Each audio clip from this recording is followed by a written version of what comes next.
Hello everyone, good morning. I am Teacher Jahangir. Once again welcome you on online platform of IEL Academy. Friends, आज मैं एक confusing word series का 5वां और आखिरी video post कर रहा हूँ। हालांकि हमने इन 5 वीडियोज़ लेक्चर्स में बहुत ज़्यादा वर्ड्स नहीं सीखे हैं, लेकिन उम्मीद करता हूँ जितने भी वर्ड्स हमने सीखे हैं वो आपके लिए हेल्पफुल होंगे और उनके माध्यम से आपको एटलीस्ट इतना सा आइडिया मिल गया होगा कि कॉम्पिटिटिव एग्जाम में कैसे क्वेश्चंस पुटअप होते हैं और हमें उनका आंसर कैसे करना है। अगर आप लोगों ने पहले के 4 वीडियोज़ नहीं देखे हैं तो चैनल पर जाएँ और उन्हें ज़रूर देखें, और अगर आपको ये वीडियो पसंद आता है तो इसे लाइक करें और शेयर भी करें। तो चलिए आज की हम लास्ट क्लास को शुरू करते हैं। और हमारे सामने एक क्वेश्चंस हैं, इनके नीचे कुछ ऑप्शंस लिखे हैं, जो वर्ड्स हैं इनको हम डिस्कस करने वाले हैं। तो हमारे सामने जो पहला क्वेश्चन है वो एक 1 वर्ड का क्वेश्चन है जो एसएससी के एग्जाम में पूछा गया था।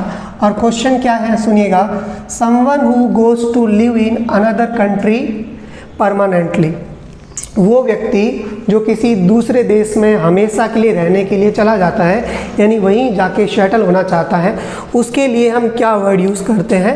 4 ऑप्शन दे रखे हैं, वीडियो पॉज करके आप अपना आंसर चूज़ कर लीजिए, उसके बाद में इधर आ जाइए, मीनिंग डिस्कस कर लेते हैं। तो छात्रों पहला जो वर्ड है वो लिखा है माइग्रेंट।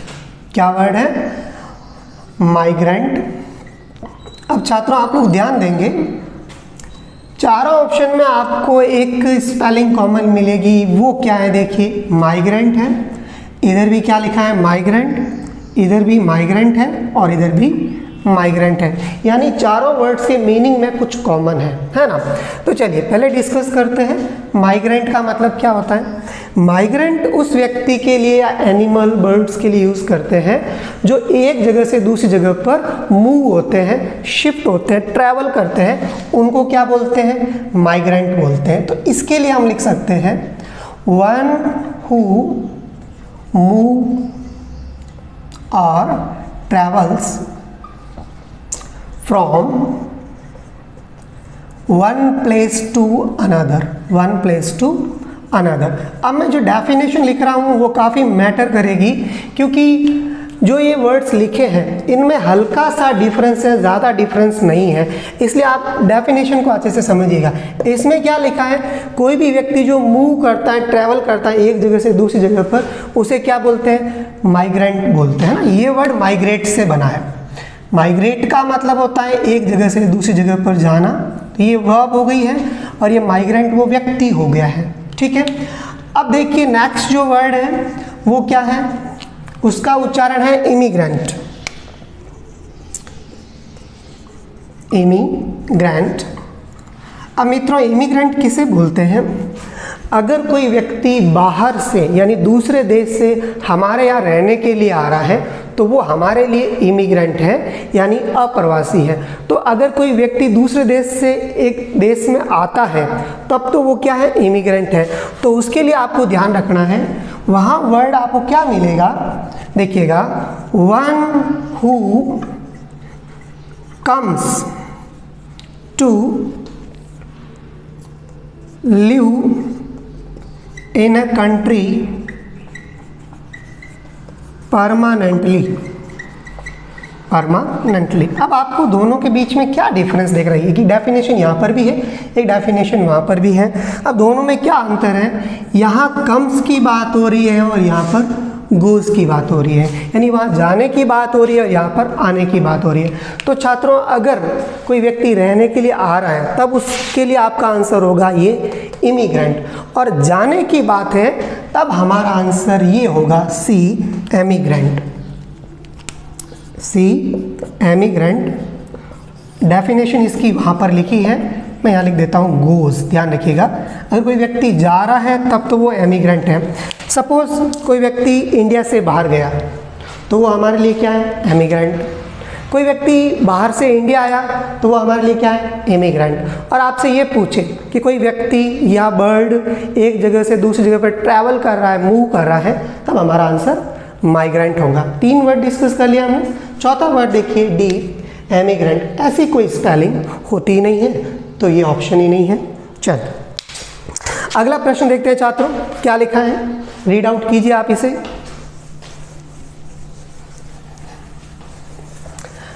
अगला प्रश्न है Akbar wanted to the whole country. दो ऑप्शन है हमारे सामने, देखिए पहला ऑप्शन क्या लिखा है, पहला ऑप्शन है, उच्चारित करेंगे इसको कनकर।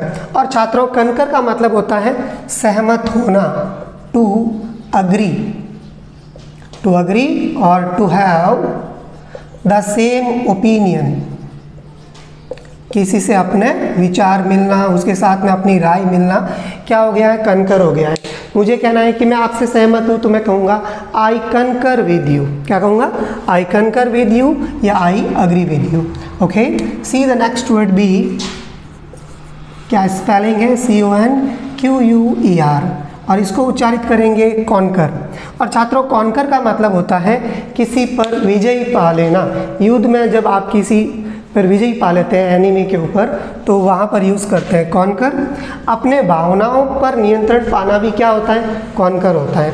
आपने अपने गुस्से को कंट्रोल कर लिया है, काबू में कर लिया है, तो वहाँ पर भी आप क्या काम में ले सकते हैं, कॉन्कर वर्ड काम में ले सकते हैं। तो ये वर्ब थी ही, ये भी वर्ब है और इसका मतलब हो जाता है to defeat an enemy, enemy को हराना और वहाँ पर उसकी जो लैंड है उसको पूरे पे कंट्रोल कर लेना, क्या होता है, कॉन्कर होता है। चलिए अब देखते हैं कौन सा वर्ड फिट बैठेगा।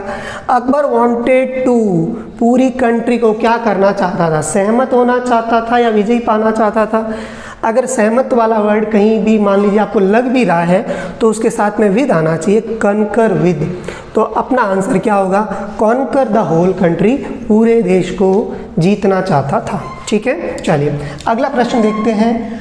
और प्रश्न क्या है, आई होप यू आर, मैं उम्मीद करता हूँ तुम हो, क्या हो, एंड हार्टी देयर। हार्टी का मतलब होता है खुश, प्रसन्न, एनर्जेटिक। ठीक है, हमें इन तीनों ऑप्शन में से एक ऑप्शन यहाँ पे फिट करना है। देखते हैं पहले इनका मीनिंग, उसके बाद में डिस्कस करेंगे कौन सा ऑप्शन आंसर होना चाहिए। तो चलिए मीनिंग समझिए। पहला जो आपको ऑप्शन दिख रहा है इसको हम उच्चारित करेंगे हेल। और छात्रों हेल का मतलब होता है स्वस्थ यानी हेल्दी, और इसका पार्ट ऑफ स्पीच है एडजेक्टिव, ध्यान रखिएगा। ठीक है, हेल यानी स्वस्थ, हेल्दी। यूजुअली बुजुर्गों के लिए काम में लेते हैं, जब वो स्ट्रॉन्ग और हेल्दी होते हैं तो उनके लिए बोलते हैं हेल।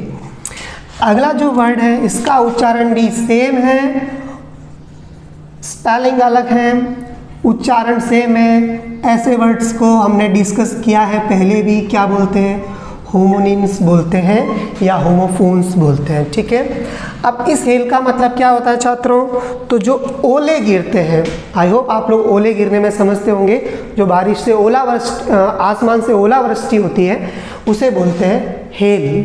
क्या बोलते हैं, हेल। तो ये एक नाउन भी है यानी ओले भी, और ओले गिरना यानी वर्ब भी है। इसके लिए मैं इंग्लिश डेफिनेशन यहाँ लिख देता हूँ, frozen balls, or I can say pellets of ice from the sky। जब आसमान से बारिश होती है और पानी की बूंदें नहीं गिर के बर्फ़ गिरे, है ना, उसकी फ्रोज़न बॉल्स गिरे, तो उन्हें क्या बोलते हैं, हेल बोलते हैं। अगर मुझे कहना है कि ओलावृष्टि हो रही है यानी ओले गिर रहे हैं, तो मैं क्या कहूँगा, मैं कहूँगा इट इज़ हेलिंग। क्या कहूँगा, इट इज़ हेलिंग यानी ओले गिर रहे हैं, ओलावृष्टि हो रही है। उम्मीद है आपको समझ में आया होगा।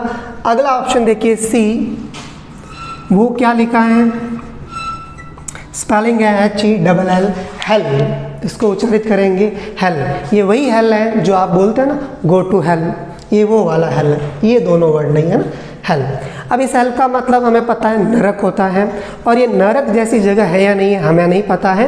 ये रिलीजन्स में ऐसा कहा गया है कि अगर आप गलत काम करेंगे तो कहाँ जाएंगे, एक ऐसी जगह पर जाएंगे जहाँ पर डेविल्स होंगे और वो आपको पनिश करेंगे, उसको क्या बोलते हैं, हेल बोलते हैं।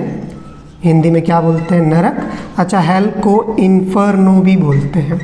क्या बोलते हैं, इन्फर्नो। इसका ऑपोजिट हो जाता है हेवन, स्वर्ग। स्वर्ग के लिए पैराडाइज वर्ड भी काम में लेते हैं। बताइए दोस्तों, अब ऑप्शन क्या होना चाहिए। आई होप आप लोगों ने चूज कर लिया होगा।